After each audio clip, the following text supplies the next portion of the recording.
afternoon, Anton. Good afternoon, Matt. How's it going? I'm great. How are you? Good, great. Well, Thanks a lot for having me. of course, let's jump right in. So, my name's Matthew Doerr. I'm an investor at General Atlantic, which is a large global growth equity fund, and I help lead our investments in the digital assets ecosystem. And I'm a proud board member at Talos, where we have led the company's Series B financing. So, very excited to be having a conversation here with a good friend, Anton Katz. Anton, rather than me introducing you, perhaps you could just share a bit on Talos and the company's role within institutional trading. Awesome. Thank you very, very much. So first of all, big thanks to the SCB10X team for having us and organizing this event. I think it's my third or fourth time recording and doing this event. So really excited to be here. Thank you so much, and thanks you for all your support.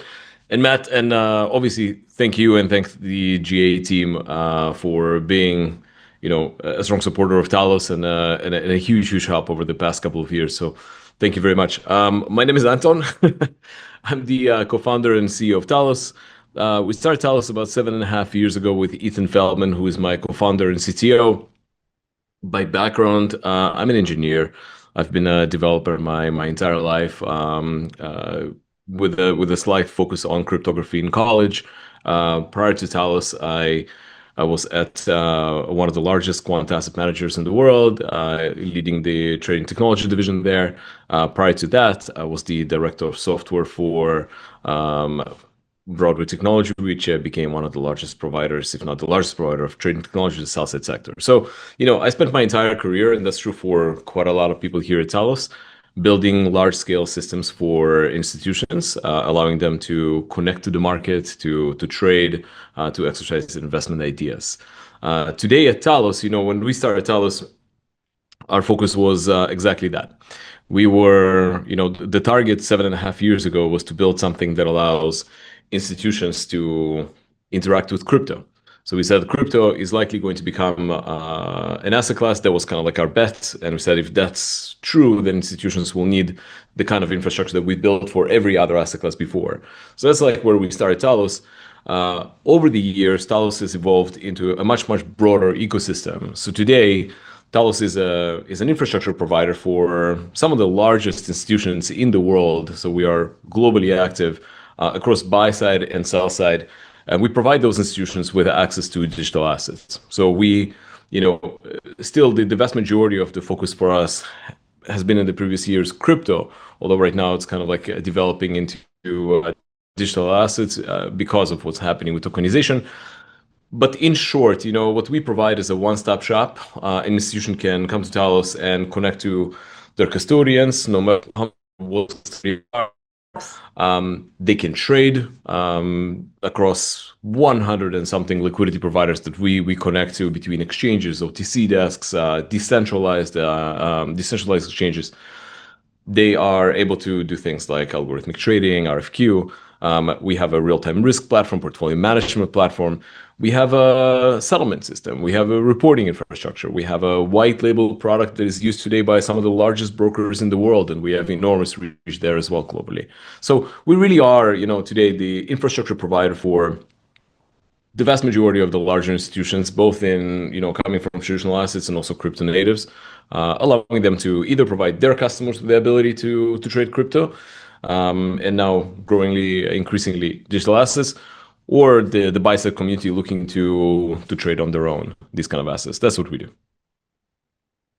Makes sense. And Anton, you've got a very unique and relevant background, having spent a lot of time in the traditional capital markets infrastructure world. And one of the themes that I know you're focused on and the whole industry is focused on is the idea that tokenization is appearing in many more asset classes beyond just traditional crypto assets. I'm curious your take on the problems that institutions are actually trying to solve with tokenization and how that moves the industry forward relative to what the existing capital markets infrastructure looks like today. Yeah, it's an interesting question because that's That's the question that a lot of larger institutions are asking themselves as well.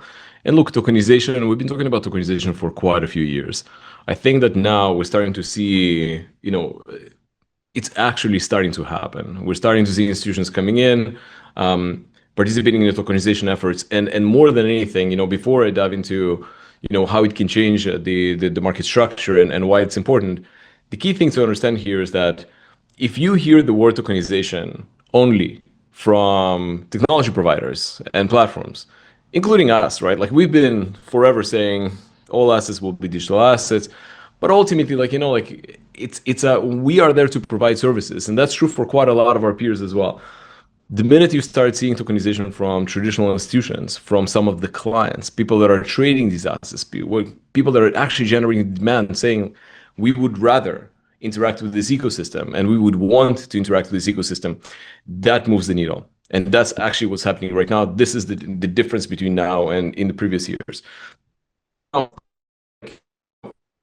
terms of the capital market, in some cases, you can do what you do today, what you can do today in tokens, you can do in capital markets. It is highly inefficient. It is very hard to do. And in some cases, there are some things you just cannot do. So some of the examples, right? Collateral movement and collateral management, we do this in capital markets day in, day out. But the market is relatively slow in terms of its mobility. And as a result, it causes delays, it causes systemic risk, it causes quite a lot of things. Part of the reason why, you can't move these assets 24/7 in real time is because there are multiple institutions not interacting on the same medium. There's no blockchain or kind of like a common database or any kind of common infrastructure. It is really one institution talking to another. And in many cases, it is multiple institutions on this linear track that are interacting with each other to facilitate something like a movement of collateral, a settlement of a trade, and that introduces quite a lot of complexity and time into the system, right? So now, if I wanted to do something like, hey, Matt, I want to lend you something for a trade that you are about to do right now, and it's only relevant to you right now, for you to be able to get access to that kind of liquidity is going to be tough, especially if we don't have any kind of established relationship between us, if we don't have a track record, if we don't have established lines. Digital assets does remove quite a lot of that, right? Digital assets are working on a common medium. We have a blockchain. The collateral movement happens on that level. We can independently verify that the movement is actually happening. On the Talos platform, our clients can settle the trade from anywhere in the world to anywhere in the world, generally within 10 minutes. That's not something we can do ever in capital markets, And so that starts to breed all kinds of interesting use cases that are built on top of some of these primitives of 24/7, of being able to access it from all over the world, of the real time. It's just like if you think about, again, I'm an engineer, so I think about it in engineering terms.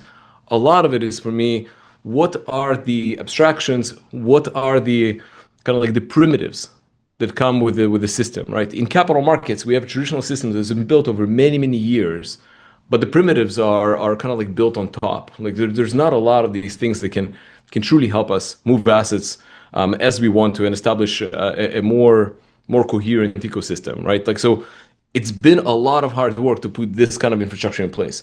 Now we're moving to a technology that the primitives allow us to just build faster, better, more interconnected, more transparent ecosystem.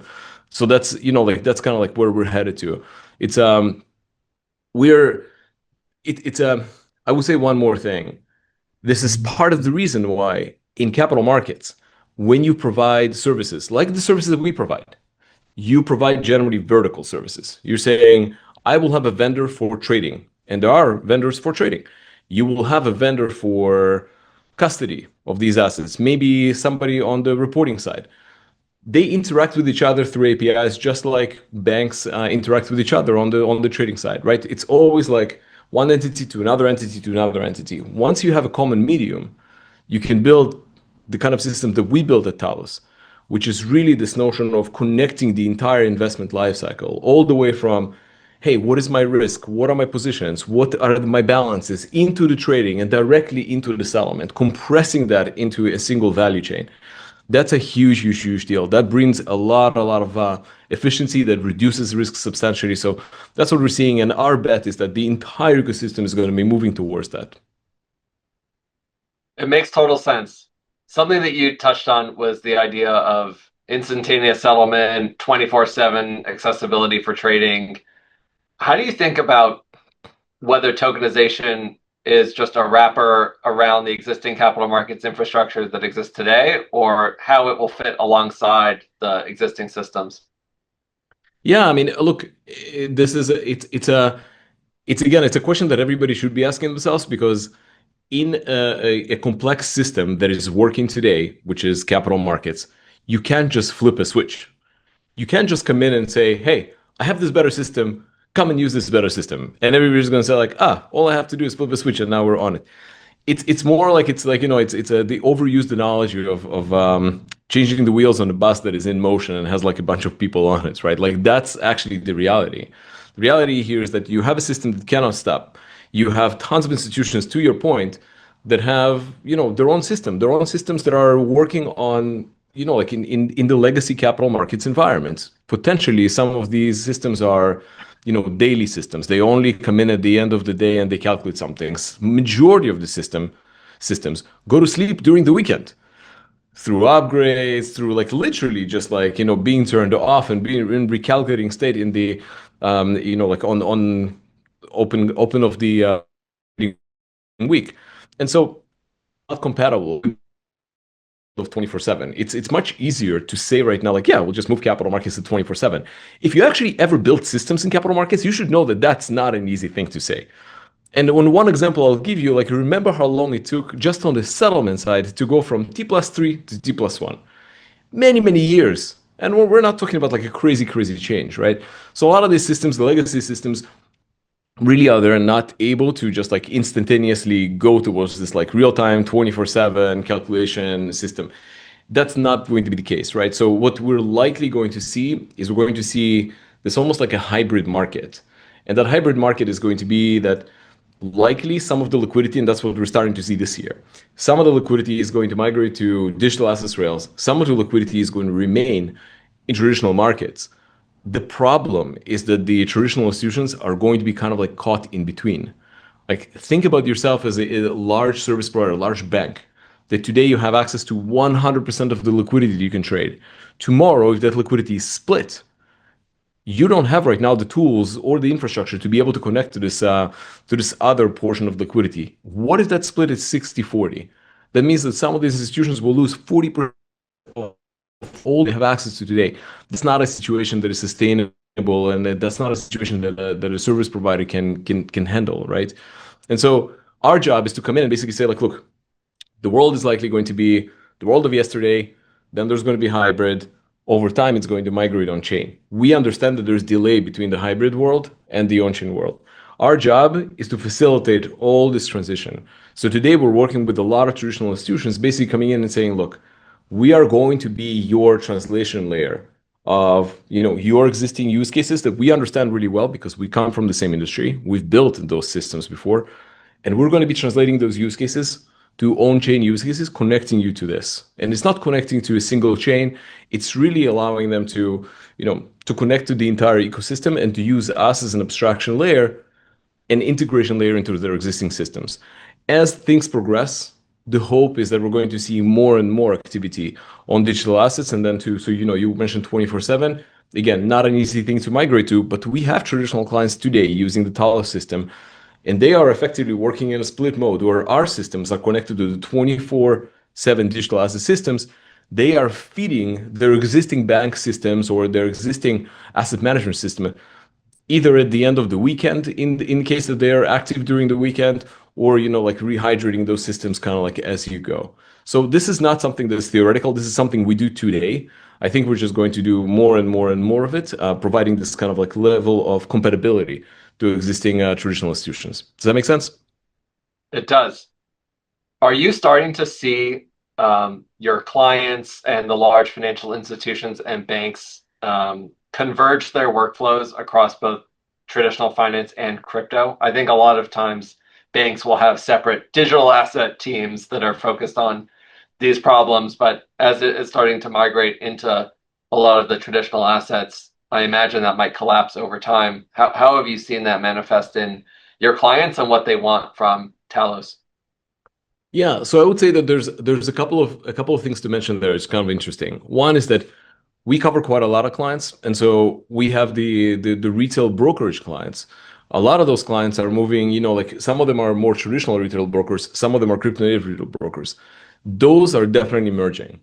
Like all of them are like looking to provide all capabilities to their customers and really open up the door to trading a lot of different assets. So that client segment is 100% moving and combining a lot of these things, especially as they believe. I mean, they see the writing on the wall. They see that more traditional assets are going to be working on digital assets rail. So even if it was a little bit separate initially in the firm, strategically they're looking to integrate that. In banks, it's slower.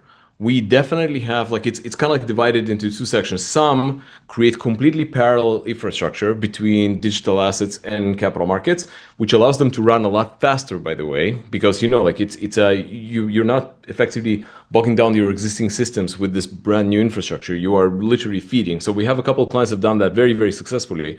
And then there's some that are putting it under a mandate of an FX desk. A lot of it is under FX, sometimes under like commodities. And so that works as well. It takes a little bit longer from a time to market perspective, because you do need to retrofit some of your existing systems. We do a bunch of that with our customers. That's a slower exercise. It's all of it is happening right now. Pretty much everybody understands that, like, crypto used to be this completely isolated, honestly very sexy and attractive asset class, and it's getting institutionalized. It's getting, to be yet another asset class alongside more traditional asset classes. And especially as those migrate on chain, those those asset classes will look very, very similar. You touched on FX and commodities, which makes me think about the different underlying asset classes that could be tokenized and are starting to be tokenized. At least from our seat, we've seen tokenized treasuries scale quite quickly. I think commodities like gold are also starting to be tokenized, equities perhaps a little bit earlier. I'm curious your view on the need for tokenization across different asset types and which ones are well suited for tokenization now or in the future. Yeah, look, I mean, I think there used to be a prevailing thought that the more complex things, that, like, fixed income asset classes that have, um, when you're managing the entire life cycle of an instrument, that is going to get tokenized first because of the programmability that's embedded in the asset class that you kind of need. So imagine that you had like this very, you know, this very specialized fixed income instrument that you need to manage. And there's like a bunch of stuff. There's like fixed income coming out of it. There's some variable rates. There's all the stuff that you need to manage. If you connect smart contracts to it and you kind of like manage it in one go between the multiple institutions, very attractive. Reality, however, has been very different. What we're seeing right now is that it's not that the assets are ready or not ready to be tokenized. It's where the clients take you. And part of the reason why we're seeing, treasuries being tokenized aggressively, and now the conversation is happening a lot around equities. Treasuries are, like, they're very, very important to the institutional workflow.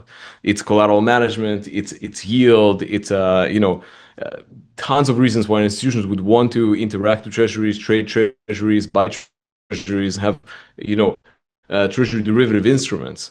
And so those are getting tokenized just because people want to interact in a better capacity with them, in a faster environment, potentially over the weekend, potentially for an hour, which is like not available right now in Canada. So this kind of optimization of the marketplace is happening on the treasury side. Equities is just about access. Today, accessing, like US equities, you and I are both based in New York, fairly easy for us. Like, we go to our favorite broker, usually one of our clients, we buy the things that we want and we're done. But actually, there's quite a lot of demand for US equities outside of the United States, and the path is a lot harder. And so if you imagine a world where equities, United States equities, are coming on chain, that opens up the door to a lot more investors globally. And I can tell you that our customers globally are the ones that are asking for that kind of access for their clients. They're not asking because they think it's a good idea. They're asking because they have demand. And so that's another reason why an asset class is getting tokenized again, like, just because there's demand, not because it's a good idea, because there's demand. And honestly, like, look, equities is a great example. Like, we always said equities is going to be the last to tokenize, and that's like a huge mistake. And the reason why we used to say that is because like, well, I mean, equities are traded like really, really well. It's like on the front office, it's like such a, like it's the most advanced from electronic trading capacity instrument, right? It's going to follow the market. It's going to follow the customers, just like always. The customers always right. They're going to dictate what's actually getting on chain. The demand is going to dictate that, just like the demand right now is dictating the tokenization will happen. I fully agree with your point around broader retail access globally to the US capital markets and stocks. Do you think that US equities in tokenized form will become increasingly popular in the US, or does the existing system function well enough that it's actually more of a global retail distribution question? Yeah, it's a cool exercise to think through. So generally speaking, you can say, let's just talk about like, so the wider world will cover it. But let's say United States and US equities inside the United States, like why would they be tokenized? Well, on one hand, you can say, I can access those through any brokerage. And generally, like a lot of people that tend to trade US equities have at least one brokerage account. So the access is kind of solved. Now, there are some aspects of like, if I don't have a brokerage account and I want to access it even in a permissionless way, Tokenized is the only way to do this, right? So even from that access perspective, where you basically don't want to go through an institution, you can say, but you kind of squinted it and you basically say like it's not necessarily like a strong use case. What is stronger use case though is that you can take those tokenized equities and as an individual you can put them in workflows that don't exist in capital markets today. And what is it specific that like what do I mean, right? If you look at what's happening with DeFi today, right? I can take a token and I can borrow against that token very, very easily. I can literally borrow dollars against like Ethereum, in some cases Bitcoin, more and more RWAs. That's something that's actually not that easy to accomplish right now through a brokerage solution. And so thinking about something, putting up a collateral, putting up your US equities that you hold as a collateral against something, as a part of the larger trade that you're doing, it opens up the door to quite a lot more use cases. So even domestically, even in the United States, I would argue that there's a good use cases for tokenized equities, which people kind of think about access, they think about 24/7. Yes, that's part of it, but there's a lot more. And I think the DeFi is just a phenomenal experimentation land where you can see a lot of the stuff in crypto being built out, and you can totally see how that can extrapolate into traditional asset classes. You characterize DeFi as experimentation land, and sometimes it can feel that way, especially as you see headlines of assorted, hacks or things that have broken in DeFi at various times. How do you think about where institutions are in their adoption of and their level of comfort with the technology broadly? Yeah. So first of all, let me correct myself.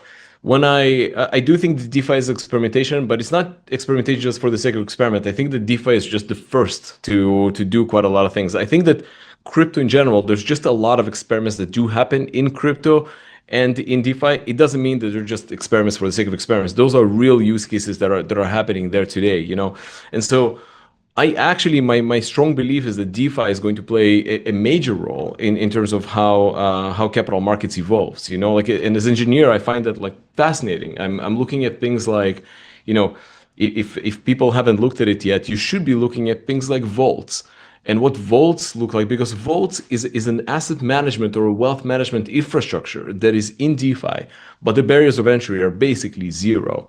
Imagine like the most coveted portfolios that you could never allocate capital to because they're coming in and they're saying like, buddy, you have to put in $50 million. That doesn't exist in DeFi. In DeFi, you can start investing from your first dollar. That's a huge deal. So this kind of optimization is happening in DeFi, and I do think that DeFi is going to play a meaningful role. Where it is today, it's early. I think that like we support we connect the institutions to DeFi trading. Definitely, DeFi trading right now is a minority in terms of all the trading activity that goes through Talos. It's constantly on the rise because there's good liquidity there. There's also access to instruments that sometimes are not available on centralized exchanges, although those kind of gaps are now decreasing. But then the bigger deals, the the yield aspect of it, the lending, borrowing, the vaults, there we have quite a lot of demand from institutions, both on the buy side and on the sell side. So to be clear, buy side, to be able, for a hedge fund or for a proprietary trading desk or an asset manager to come in and interact with it on their own, and also from a service provider ecosystem, which is like half of our clients, is to offer these kind of capabilities, those yield capabilities and others, DeFi capabilities to their customers in turn. So definitely a lot of interest. And I think within, we're investing a lot in that ecosystem today. I think that we're going to see a lot more traction within the next 12 to 18 months. Makes sense. I know one area that Talos is investing in heavily is data, and the company acquired Coinmetrics relatively recently. We talked a lot about the benefits of tokenization, but there's oftentimes also trade-offs and adapting to the new world in terms of risk management, reporting, valuation, all the back and middle office work that does need to get done and done right. How do you think about how tokenization of these assets impacts that world and how Talos might have a role in the data Yeah, side? of course. Look, I mean, so we're super excited. Coinmetrics was our fourth acquisition to date. Coinmetrics is the largest provider of data in digital assets. And so we see data. I mean, I hope that alone already solidifies the fact that we see data as something super important to the ecosystem. We wouldn't be doing this otherwise. And it's been a great acquisition for us so far. But you're exactly right. It's if you come from capital markets, data, you know how important data is. And data relies on public sources, it relies on private sources, it relies on trading data. Like all the stuff that we do is either backed by data or we generate data that is going to be useful for our customers. But here's one example of things that are happening today. Take a look at what's going on in Hyperliquid. Right, Hyperliquid is a decentralized, mostly decentralized exchange that is providing access to their clients to instruments like CFDs of Nvidia or CFDs of oil, right? So derivative contract of oil, perps or CFDs. We now have traditional traders that are looking at that data, and especially overnight and weekend activity, to understand how their specific markets are trading, right? So you're starting to see data coming from the crypto, from the digital assets ecosystem, feeding the traditional assets world. And of course, for us, that's part of the strategy. So we think that data, especially as we're starting to see those assets become 24/7, as we see liquidity getting latest guidance from is coming out, we are likely going to see a world where tokenization is going to become a lot easier and a lot more accessible. That might breed very distinct pools of liquidity.